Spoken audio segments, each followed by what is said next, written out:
everybody. How are you? Happy Monday. It is Sidra with Mental Wellness Monday. Hope you had a great weekend. Thinking about all of you up in Northern California. I heard that you got more rain than you've ever gotten. I hope you guys are safe, and I'm glad the rain has passed. And I know as much as the rain was probably hard, you had the fires up there. So I'm hoping it put those fires out. So super excited to be here. First, shout out to Brenda. She told me not to say her last name. Look at my shirt. I have a You Deserve Happiness Now shirt. I'm like so excited. You guys, I'm gonna wear it every day. So thank you, Brenda, so much. You are so sweet for getting me this shirt. Now I'm gonna have to have one all the time. So thank you, thank you, thank you. So this is day 2 of the Wellness Action Plan. Wellness Recovery Action Plan. And this is a 6-step process. And if you look below this live, like a couple below the last live, you'll actually see this form. And this is a form that, or this is what it looks like, that you can fill out to create your own action plan. To stay healthy mentally, it's so important, so important. And what I love about this is that the goal is you being well. So the goal is me well. And you guys, that's not going to just come because we're alive. It's going to come just like in all the other areas of our life. We have to take action. But I don't know, maybe you guys aren't like me. Sometimes I don't put my mental wellness in the forefront. Like I think about my physical health. I think about my financial health, but I don't always like have an action plan to make sure that I'm healthy mentally. So I love this. So we're going to go through the 6 steps. Last week, we talked about how do you know when things are rocking? How do you know when you're on point and your mental wellness is on fire? How do you even know? You know, some of us have gotten so used to like kind of being numb to the pain and not realizing what's really going on that we forget that on the other side of no pain is joy, is happiness, is peace. We forget about that because we're just grateful we're not in pain and angst and all those things. So if you haven't done that yet, take a second and think, what do I feel like? What is my life like when I am good mentally? So that's the first step. The second step is, what are the triggers when I am not experiencing mental wellness, and what are some action steps that I can take? So I'll give you an example. And then your homework for today is to identify 3 things that you can do when you start to experience stress or a lack of mental wellness. So I'll tell you guys, I am one of those people who just pushes through. And it works. Like 90% of the time, 99% of the time, it works.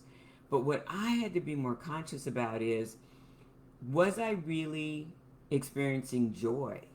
Or was I just not experiencing stress? Because that's different. And so I had to look at what were those triggers for me that, to be perfectly transparent, I tended to ignore, and not on purpose. They just didn't come into my awareness when I was experiencing some stress, or that it didn't even come up until it got to be like way too big. So, do you guys ever experience that in other areas of your life? Like maybe you know you should be working on your budget or your financial things, but then it's not till maybe you can't pay a bill or you need some extra money because you had a leak in your home.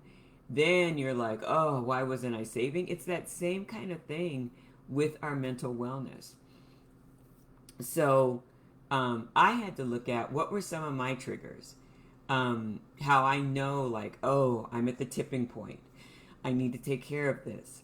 So one of them, super interesting, it for me, is when I start to do nothing, like I have these great goals and I start procrastinating, that's usually a sign. I've realized that for me, that there's some stressor going on. Sometimes maybe the project's too big. Maybe it seems overwhelming. And so instead of addressing it, I kind of unconsciously just let it go. And then, of course, you know what happens, things get worse. So that has been definitely a trigger for me.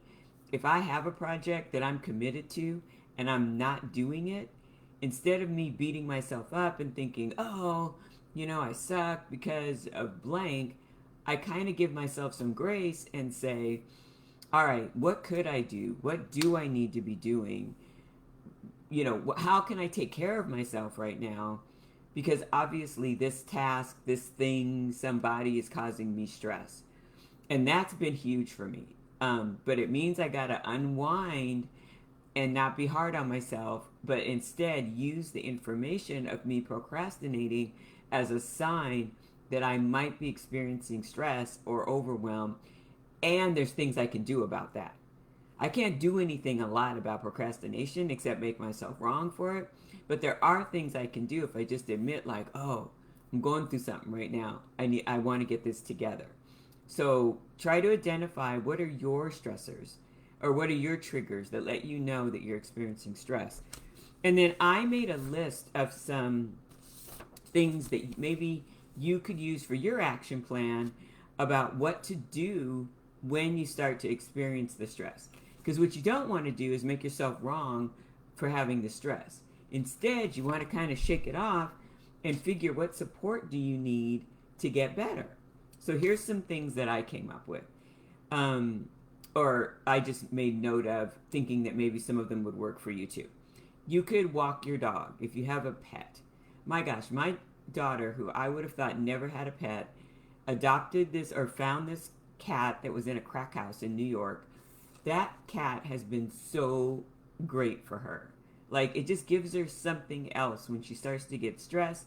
There's someone else to look after, to take care of. And as a young adult, it takes the energy off of her and puts it on someone else, the cat. You could distract yourself. So if you find yourself let's just say for me, I'm in procrastination. What if I just started doing something? Like, I know I'm not doing that, but do anything. Just take action. I love Mel Robbins. Mel Robbins says if you're stuck, just say 5, 4, 3, 2, 1, and on 1, just do it. Just whatever you're trying to do, just do it. Maybe call a friend and get validation. Like, oh, this is hard. I actually was at dinner last night with a friend and was talking to them about how I'm bummed because sometimes I feel like I don't take as much action as I should on some things, and I got to get better at it. And he was like so kind. He said, Sidra, you know what? What you don't do is, because you didn't take all 3 steps, you don't give yourself credit for the one you did take. And I was like, oh. So that was like an awesome conversation to have. If you're a person of faith, maybe you should pray. If you're not a person of faith, maybe you just meditate. Maybe you just get still. You could, I don't play a musical instrument, but maybe you could listen to music. I love singing and dancing. I love turning on some fun, funk, any kind of music, whatever is good for you. And maybe just kind of dance your way out of it or music your way out of it.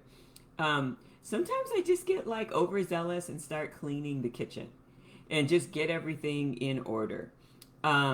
Maybe taking some deep breathing exercises. We've talked about Andrew Weil's 5, 6, 7 deep breathing exercises. Maybe it's getting a book and reading a fun book. I don't watch TV at all. So sometimes if I feel myself in a funk, instead of just being in that little place or in procrastination, I will literally give myself an hour to watch Netflix. And for me, I never do that. So that's like a good restful thing. And usually I watch a comedy. Only an hour though, because otherwise your procrastination will turn into a hole on Netflix. If maybe you have a therapist, talk to a therapist. If your libraries are open or Barnes and Noble, go read. Just grab a magazine, anything. Um, Maybe you just need to take a day off. Like maybe things are just going, it's rough, and just give yourself a day and say, you know what, this is my day. Not a week, not a year, but a day to say, this is just about me. I'm taking this day. Or give yourself a half a day. One of the things I started doing is every Saturday and Sunday, I allow myself to stay in bed until 8 o'clock. I still wake up about 6, but I don't make myself get up. And you know what? That's like a spa day. It's like so amazing. So there's so many different things you can do to create an action plan of what do you do when you get into that place where you know your mental wellness is not on point, but you might not even know that, but you know, like that trigger, which for me is procrastination, means I need to take action and do something different. So I hope this was helpful. I hope I gave you some good tips. Hey Q, how are you? And just look at these things. Really look at what are the triggers that let you know that you're not your best self right now. And what are some steps that you can put in place now so that when those things hit you, you are ready to hit the ground running and taking your mental wellness by the rein and just being amazing, your amazing self. So thank you so much for being here. I appreciate you so much. And please don't ever forget, what's my t-shirt say? You deserve happiness now. Have a wonderful day, everybody. Take care. Get your action plan together. I'd love to hear your steps.